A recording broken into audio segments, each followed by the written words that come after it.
Hey, Steve Magnante here at High-Octane Classics in Auburn, Massachusetts. To a lot of people, the Ford Mustang is a pony car, not a muscle car. Well, in some cases, it can be both. In the case in point of the 1969 Mach 1 with the 428 Super Cobra jet engine option. Now, here's the thing. The Mach 1 came along in 1969, kind of displacing the Shelby Mustangs for the wow factor, much cheaper. You could get a 351 two-barrel in a Mach 1 in 1969, but no six-cylinder engines at all in Mach 1s. From 351 two-barrel on up to this, the 428 Super Cobra jet. Now, we know it's a Super Cobra jet. Well, it has the shaker hood, which was part of the R-code engine option. And of course, the shaker was optional even on 351 two-barrel cars. Crazy, but true. But this is the real deal. It's an R-code. We'll get to that in a second. And again, this is the first appearance of a shaker hood on a mass-produced American muscle car. 1970 brought the Trans Am, the Cuda, the Challenger, which had shakers, but Ford beat them to the punch in 69 with this thing right here, the functional shaker hood, which actually shakes with the engine, big for image, and like the Trans Am shaker hood of the 70s, which sold on a lot of cars, this actually works. So with that said, let's take a peek at what the 428 Super Cobra jet engine is all about. Another detail on the Mach 1 is these NASCAR-style hood pins right here, and I always use very extreme care right here when removing them so I don't drag the thing across the paint and mess things up. Got to get both sides. And these were deletable if you didn't want to have the hood pins on your Mach 1, but I don't think too many people went for that delete option, and this Mustang has them. And here they go down here. Now we raise the hood on the mighty 428 Cobra jet. Notice how there's a hole in the hood, pre-stamped for the mighty shaker, and the shaker seals to the bottom of the opening in the hood to make sure that no underhood air gets into the intake tract, which would dilute the intake charge and, potentially reduce power by, 5% on a really hot day. But with the shaker open and functioning, it's a nice way to get nice, cool, dense air. Now, the thing that makes this a 428 is the fact that it has an R code in the 5th spot of the VIN. There's also a Q code, which was the non-Ram era 428.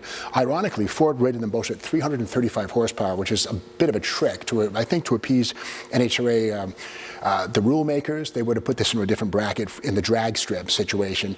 But this is a Super Cobra jet, and what that means is the oil cooler here was part of the Super Cobra jet package, and on a regular Mustang, 2 horns would be, there's one here, and the pair of them here is a Super Cobra jet or SCJ only feature right there, because the oil cooler was there because of the axle ratio on this one. It's got a 391 or a 430 gear. We'll get to that in a second when we look at the door tag. But either one of those gear ratios would, increase the temperature of the oil on the open road. And so this oil cooler here helps to keep the oil thicker, and there's more viscosity and cooler oil, better lubricity.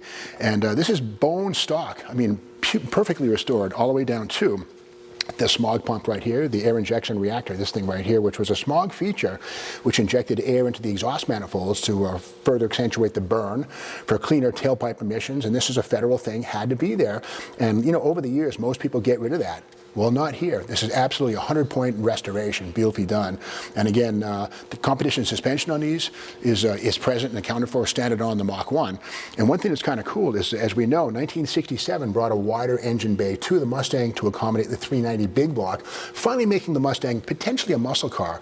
And we look down here, we'll see steel stampings right here at the base of the shock towers. I think the Proving Grounds testing and torture tests probably revealed that the lower control arms flexed a bit with the big block in place. So the competition suspension and the Mach 1s, or the 428s I should say, came with these welded on reinforcements for the upper control arm locators.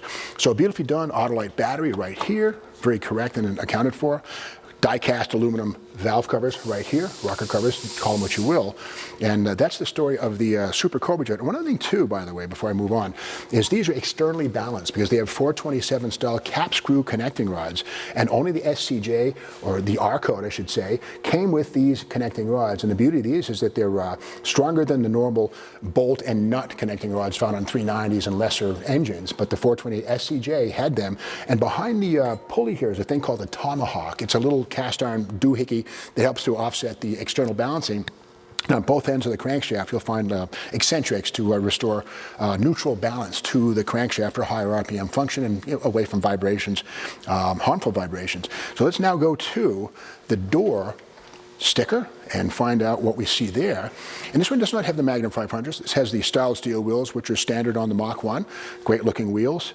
And let's open this up here. And one thing about Fords is they have this right here, the door tag. And this one here, you can see clearly, it says, the VIN says R code right there, 5th spot. That's the 428 Super Cobra jet, 335 horsepower, wink, wink, probably more than that, more like 410. And right here, the axle W, which tells us this one was born with the 430-to-1 rear axle ratio, a sprinting axle. If you ever rode a 3-speed bicycle, first gear is really easy to accelerate, and you get good acceleration off the line. Third gear is not so much. You have to stand on the pedals to get going. Well, the W axle of 430s in the back of this thing gave it a great sprint from stoplight to stoplight. And basically anything in the next lane better have a 430 gear, or it's going to get obliterated by the 428 Super Cobra jet W code under the hood of this. Inside, beautifully restored, beautiful comfort weave seats, bucket seats, of course, 4-speed manual transmission. That's the T&C top loader 4-speed cast iron case, bulletproof transmission, just about right up there with the Chrysler Hemi 4-speed for the top muscle car 4-speed transmissions of the era. And the comfort, the rim blow steering wheel right here, very much in effect. A lot of options on this one. We'll check out the Marty report in a second when we get to the trunk. And again, something new for 1969 was these faux quarter panel scoops. And ironically, the Boss 302 Mustang had a smooth quarter panel right here, no hole, no vent, and that preceded the 1970 restyle where they got rid of this thing here on all fastback Mustangs. But here it is in effect. Doesn't do anything, but helps to make the car look very sleek and very cool. So let's now open the trunk and have a peek. This one does not have the sport slats or the trunk spoiler. Both those things were optional, but that's okay. This is a very clean look without those things. Some people love them, some people like them. And let's pop that trunk. And speaking of pop, the gas cap right here is basically spring-loaded. And there it is. You can pump in your Sunoco 260, about a 90-octane gasoline, 100-octane gas, excuse me, to feed the 10.25-to-1 compression on the Super Cobra jet. Now I've got the key out. And by the way, the reflective stripes on this thing were made by 3M, the same people who make, Scotch tape, etc., and lots of other adhesive products. But again, it was a safety feature because, and also the stripes on the side of the car. At night, headlights would illuminate, it would shine in the distance and, prevent a collision potentially. So that's a factory detail right there, the Mach 1 logo and graphic on the trunk and sides of the car. So let's open up this trunk and see what we find.